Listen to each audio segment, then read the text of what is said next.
Assalamualaikum warahmatullahi wabarakatuh.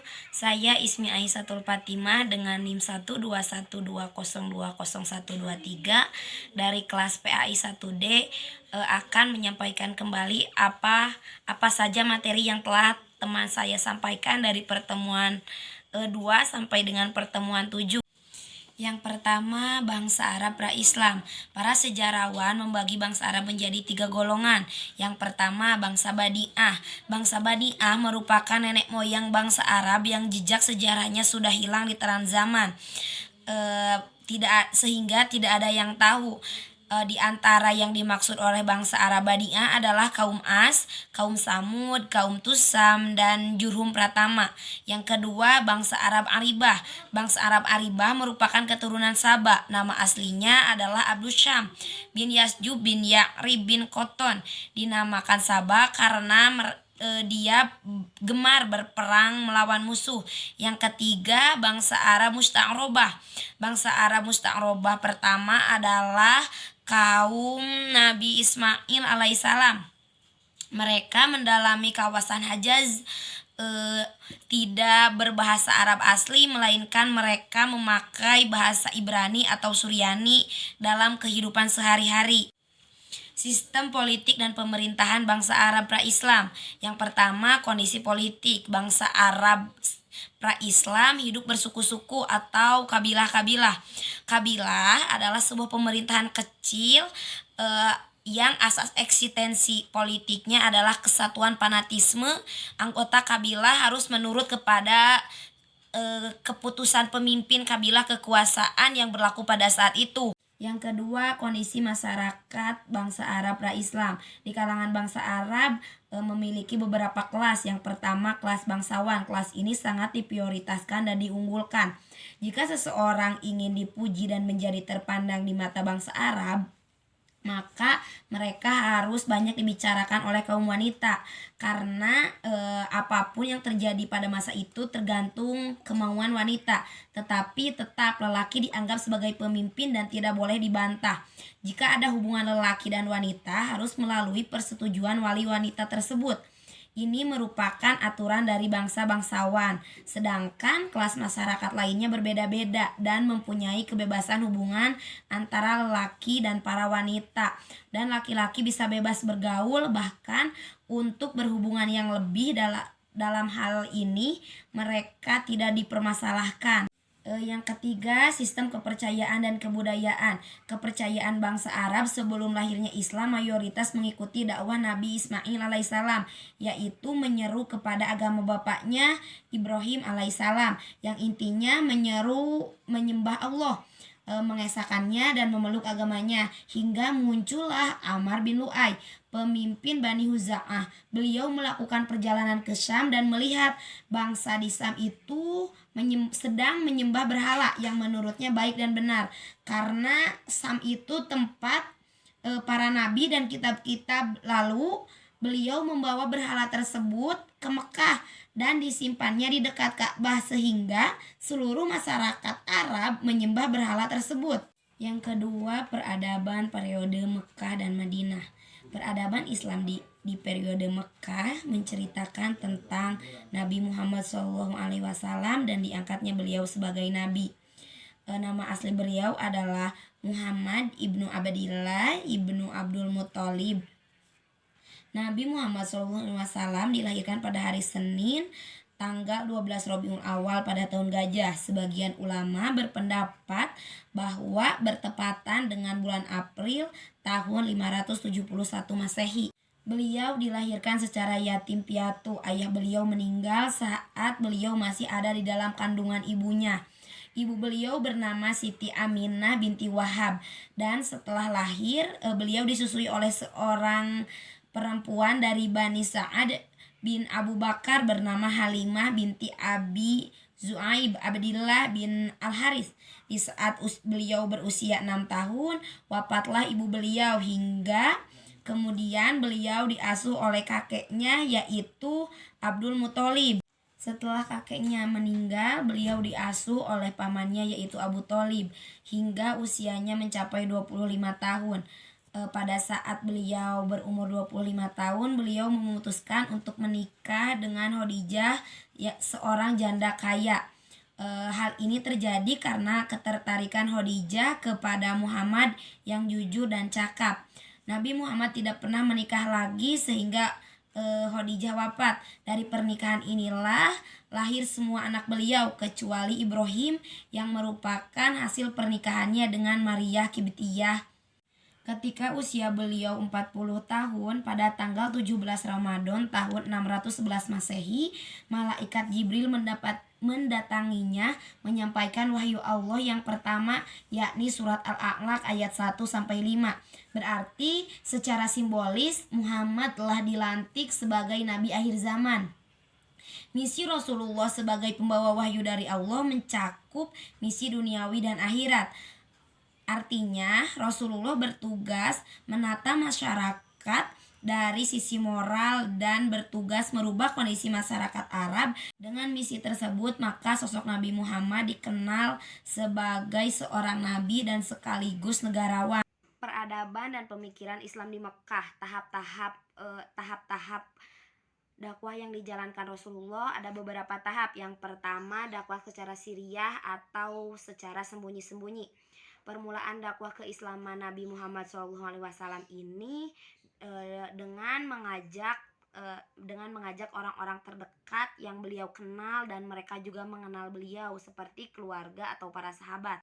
Yang kedua, dakwah secara terang-terangan di tengah penduduk Mekah. Langkah pertama yang dilakukan Rasulullah adalah mengundang kerabat dekat beliau. Beliau menyerukan kepada kaumnya agar senantiasa berserah diri kepada Robnya, yakni Allah Subhanahu wa Ta'ala. Dakwah agama ini mulai dilancarkan Nabi secara terbuka dan terang-terangan di setiap tempat di Mekah. Ini juga menandai dimulainya tahap baru dakwah Islam, yaitu tahap penyiksaan, penghinaan, dan pencelaan oleh kaum musyrik terhadap kaum muslimin dan Nabi. Peradaban Islam periode Madinah. Kebijakan yang pertama kali dilakukan oleh Nabi yaitu membangun masjid yang kelak akan dijadikan sebagai pusat peradaban dan kebudayaan. Strategi yang dilakukan oleh Nabi ketika di Madinah adalah mendirikan negara Madinah. Ketika Nabi hijrah ke Madinah pada hari Senin tahun 622 Masehi, aktivitas urgent yang dilakukan oleh Nabi adalah membangun masjid sebagai tempat sarana penting untuk mempersatukan muslimin dan mempererat emosional ukhuwah Islamiyah mereka. Masjid juga sebagai tempat bermusyawarah atau merundingkan masalah-masalah yang ada pada saat itu. Sedangkan untuk mengurai masalah dengan kaum kafir atau Yahudi, Nabi membuat perjanjian yang berisikan tentang toleransi, pluralisme, saling tolong-menolong satu sama lain, musyawarah, dan menuju Madinah. Lembaga pendidikan yang muncul adalah masjid, kutab, dan kufah.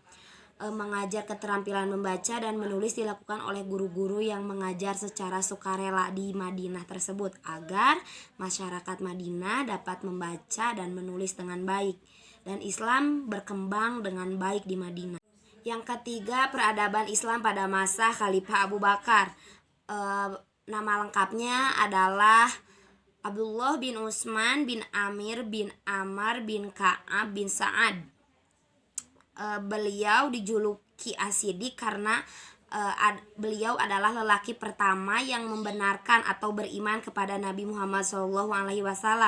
Abu Bakar As-Siddiq dilahirkan di Mekah pada tahun 573 Masehi. Abu Bakar As-Siddiq wafat pada bulan Jumadil Akhir tahun 13 Hijriah. Sebelum ia meninggal, Abu Bakar As-Siddiq menderita sakit kurang lebih selama 15 hari dan tidak mengikuti sholat berjamaah di masjid. Abu Bakar meninggal pada usia ke-63 tahun. Dan Abu Bakar As-Siddiq menjadi khalifah. Pada saat itu perkumpulan untuk menentukan siapa pemimpin baru yang akan memimpin umat setelah kepergian Nabi Muhammad SAW dilaksanakan dengan kaum muhajirin dan kaum ansor. Di dalamnya terdapat juga para sahabat, yakni Abu Bakar As-Siddiq, Umar bin Khattab, Abu Ubaidah, Amir bin Jarrah, dan lainnya. Terjadilah perdebatan yang sengit antara kaum muhajirin dan kaum ansor untuk menentukan siapa yang mengurus umat selanjutnya. Lalu Abu Bakar As-Siddiq mencalonkan dua nama. Lalu Umar menyampaikan pendapatnya, yakni mencalonkan Abu Bakar As-Siddiq sebagai khalifah. Karena beliau tahu Nabi Muhammad SAW merestui Abu Bakar untuk menjadi imam sholat berjamaah di masjid. Maka siapa saja yang mendukung atau menyetujui Abu Bakar menjadi khalifah, maka dukunglah. Dalam perkumpulan tersebut disepakatilah bahwa Abu Bakar As-Siddiq menjadi khalifah. Problematika yang dihadapi pada masa Khalifah Abu Bakar. Pada awal pemerintahannya terjadi banyak kekacauan dan pemberontakan, seperti banyaknya orang-orang murtad, aktifnya orang-orang yang mengaku sebagai nabi, pemberontakan dari beberapa kabilah Arab, dan banyaknya orang yang mengingkari membayar zakat.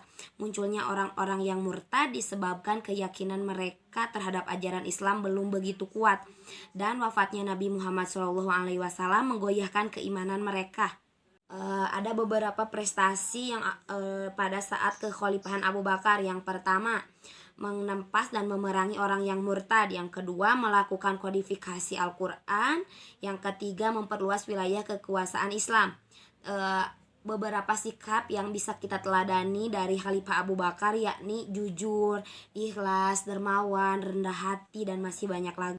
Dalam kesulitan yang memuncak inilah terlihat kebesaran jiwa dan ketabahan hati Abu Bakar.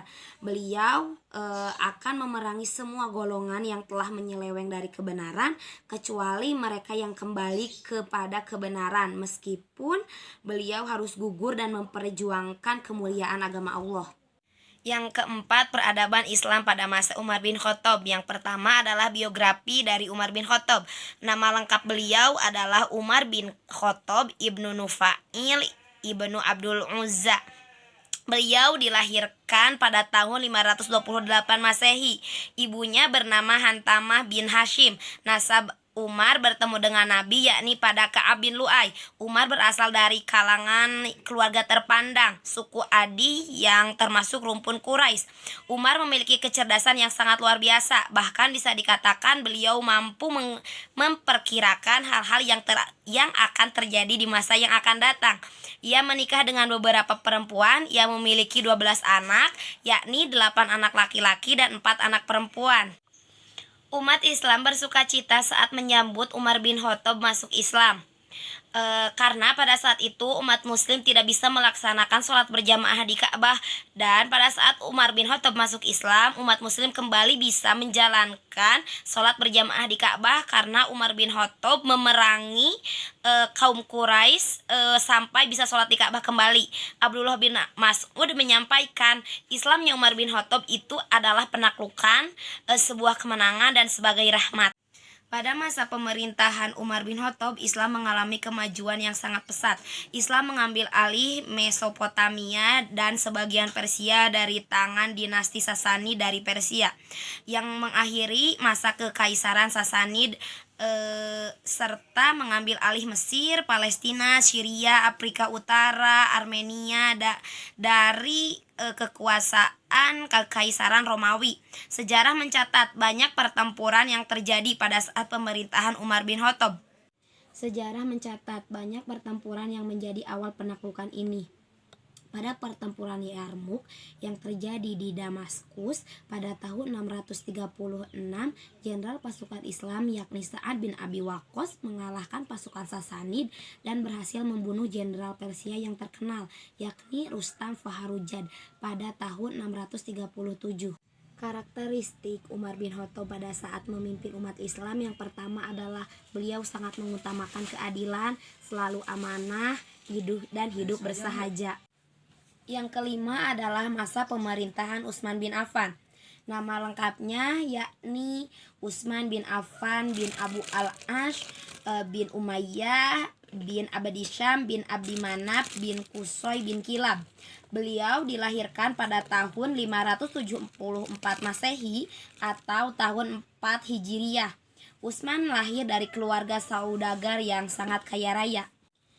Di saat penghujung usia khalifah kedua yakni Umar bin Khattab, beliau masih menunjuk 6 sahabat senior untuk menjadi komite pemilihan khalifah setelahnya, sekaligus sebagai kandidat Yang pertama adalah Ali bin Abi Thalib, yang kedua Utsman bin Affan, yang ketiga Zubair bin Awam, yang keempat Thalhah bin Ubaidillah, yang kelima Abdurrahman bin Auf, dan yang keenam Sa'ad bin Abi Waqqas. Situasi menjelang pemilihan khalifah ini diwarnai isu yang kontroversial. Meskipun prosesnya berjalan lancar, Utsman bin Affan menjadi khalifah Islam ketiga ini pada malam Senin akhir Zulhizzah tahun 23 Hijriah dan dilantik sebagai khalifah ketiga pada tanggal 1 Muharram tahun 24 Hijriah bertepatan dengan 7 November tahun 644 Masehi.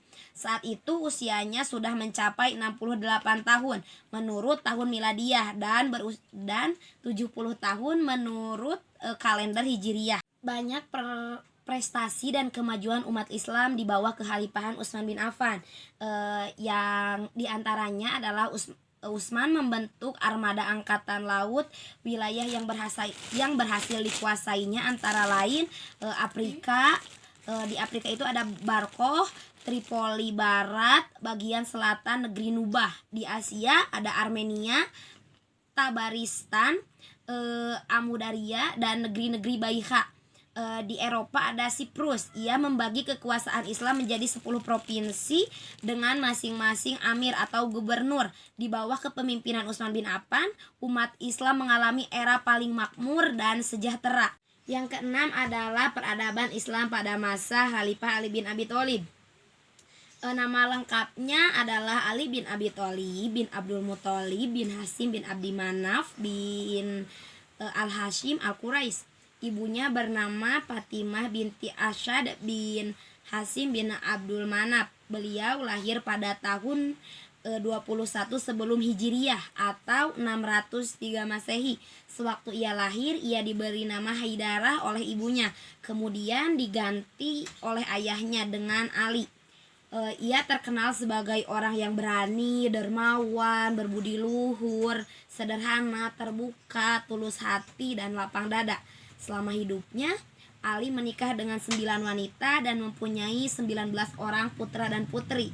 Proses pengangkatan Ali menjadi khalifah keempat dari Khulafaur Rasyidin terjadi pada tahun 35 Hijriah atau tahun 656 Masehi. Terhadap pengangkatan Ali ini ada sekelompok kecil masyarakat yang tidak menerimanya. Mereka adalah Bani Umayyah. Adapun bagi rakyat yang lainnya, mereka sangat menanti-nantikan Ali dan menyambutnya dengan tangan terbuka dan akan dijadikan tempat berlindung dan untuk melepaskan diri dari penderitaan yang mereka alami. Beberapa konflik yang terjadi pada masa pemerintahan Ali bin Abi Thalib. Yang pertama adalah fitnah kubro, perang antar sahabat.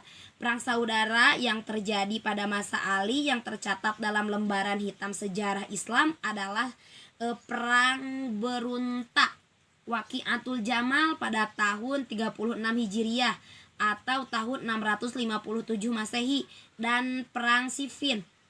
Yang kedua adalah timbulnya aliran-aliran dalam Islam. Syiah ialah pengikut Ali. Syiah disebut juga kelompok yang sangat mencintai dan mendukung keluarga Rasulullah Shallallahu Alaihi Wasallam atau Ahlul Bait. Syiah tetap mendukung pemerintahan keturunan Ali bin Abi Thalib yang berkembang secara sembunyi-sembunyi untuk menjadi imam atau khalifah.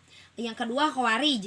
Khawarij ialah orang-orang yang keluar dari barisan Ali atau memberontak. Khawarij disebut juga kelompok yang keluar dan memberontak kepada khalifah-khalifah setelah Ali. Yang ketiga adalah Sunni. Ia pengikut Muawiyah dan sebagai pihak yang netral. Sunni disebut juga kelompok yang mendukung Muawiyah bin Abi Sufyan sebagai khalifah yang baru dan kelompok yang bersikap netral dan damai terhadap permasalahan politik atau kekhalifahan. Prestasi yang dicapai pada saat Khalifah bin Ali bin Abi Thalib, yakni yang pertama mengganti pejabat yang kurang cakap, yang kedua membenahi keuangan negara atau Baitul Mal, yang ketiga memajukan bidang ilmu bahasa,